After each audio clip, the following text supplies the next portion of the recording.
Hi everyone, it's Mr. Wyman, and today I'm going to share a story with you, and that is about not only Brer Rabbit and his nemesis Brer Fox, but there's a new trickster in town, or at least we're being introduced to a new character in these stories.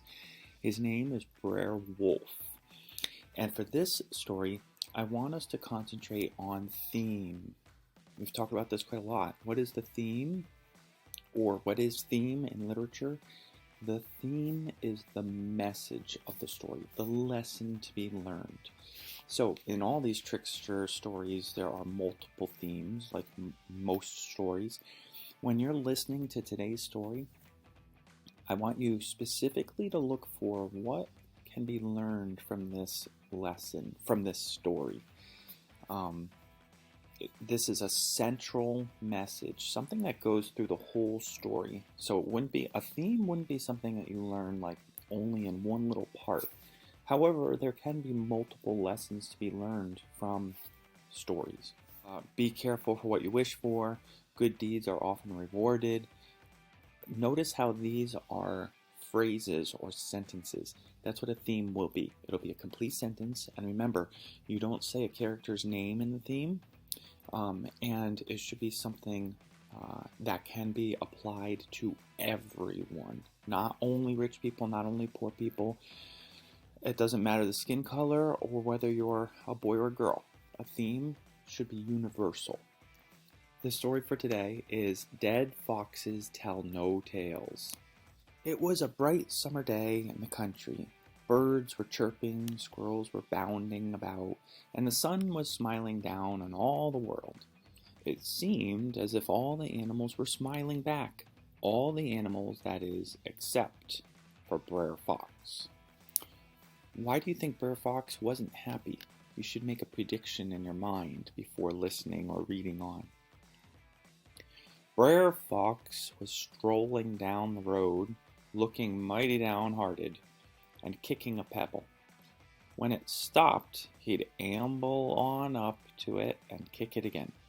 In this way, he slowly made his way down the road, ignoring everything around him, which was why he nearly ran over Brer Wolf.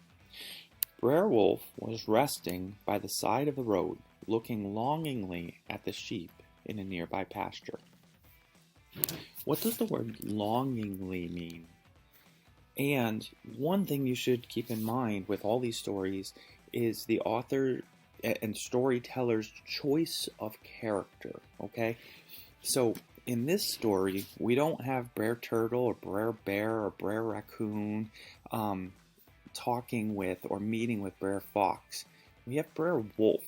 What do these two have in common? Before we even read on, what does a wolf and a fox have in common? Okay, we're going to see this in the story. Watch where you're going, Brer Fox, said Brer Wolf. Why, you nearly ran me down. Now I've got to start my counting all over again. Why do you think Brer Wolf was counting the sheep? Brer Fox just looked up at him and didn't even apologize. Then he looked back down, kicked the pebble, and moved on. Brer Wolf could tell that something wasn't right, so he decided to follow Brer Fox down the road and see what was what. What's got you stewing? He asked Brer Fox. Guess, said Brer Fox. Are you hungry? Nope. Are you tired? Nope. Are you angry? Now you're getting somewhere, said Brer Fox, kicking up a cloud of dust and missing the pebble entirely. At who? Asked Brer Wolf. I'll give you a hint, said Brer Fox, finally giving Brer Wolf his full attention. He's fast, and he's furry, and he's got long brown ears, and he's a big pain in my neck. Brer Wolf knew immediately he could only be complaining about Brer Rabbit. What did he do to make you look stupid this time? Brer Wolf asked. This time nothing, said Brer Fox. I'm just sick and tired of this shenanigans. He's always one up on me. I've got to find a way to get back at him. Well, I'd be happy to help, Brer Fox. The plan was simple. They would somehow lure Brer Rabbit to Brer Fox's house and show him a thing or two with a large club when he arrived. What do you suppose a thing or two would be with a club? In this case, a club isn't a member of people, like the Lions Club or Boy Scout Club. It would be a stick, okay, or a bat. A billy club, like old-fashioned police officers would swing and hit people with, maybe. But how are we gonna get him to come? Asked Brer Fox. I mean, he's so suspicious of me that he'd only consider coming inside if he knew I was lying down dead. Brer Wolf scratched his head. Then you will be dead, said Brer Wolf.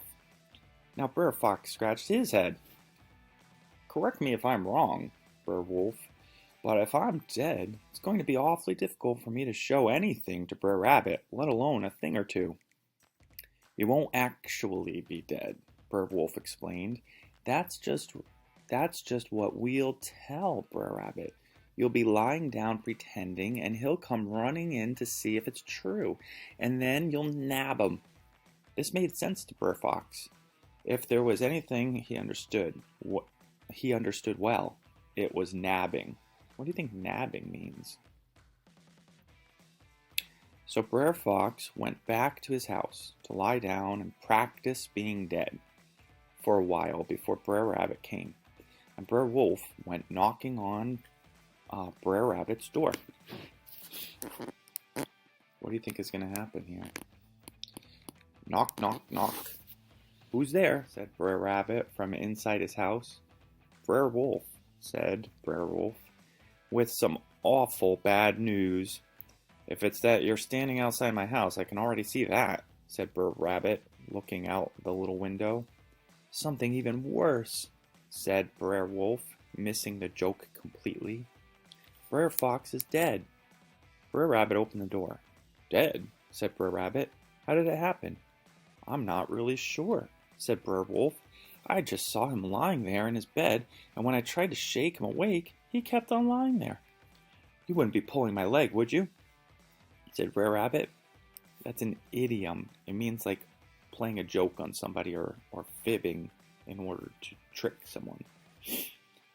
No, Wolf's honor, said Brer Wolf, raising his right paw.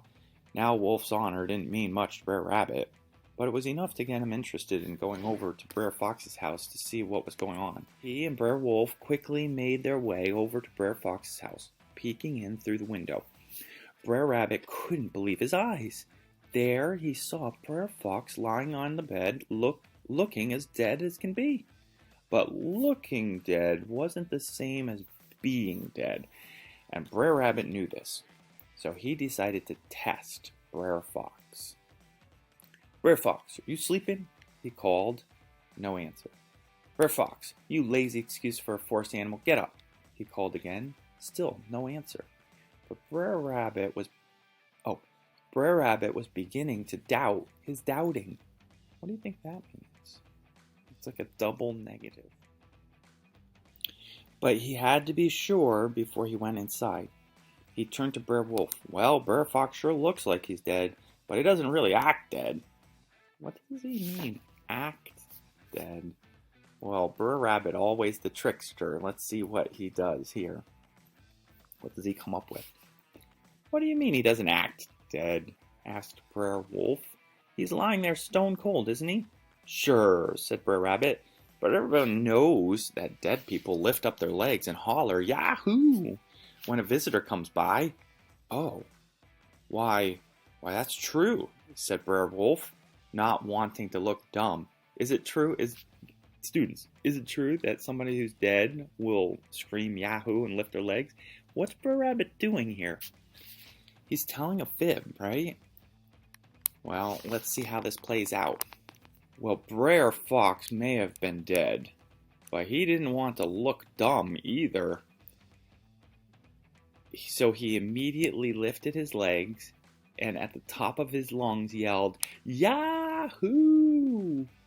Then he waited for Brer Rabbit to enter. I'm glad to see you're feeling better, Brer Fox, said Brer Rabbit. So does Brer Rabbit think that the fox is dead? No, of course not.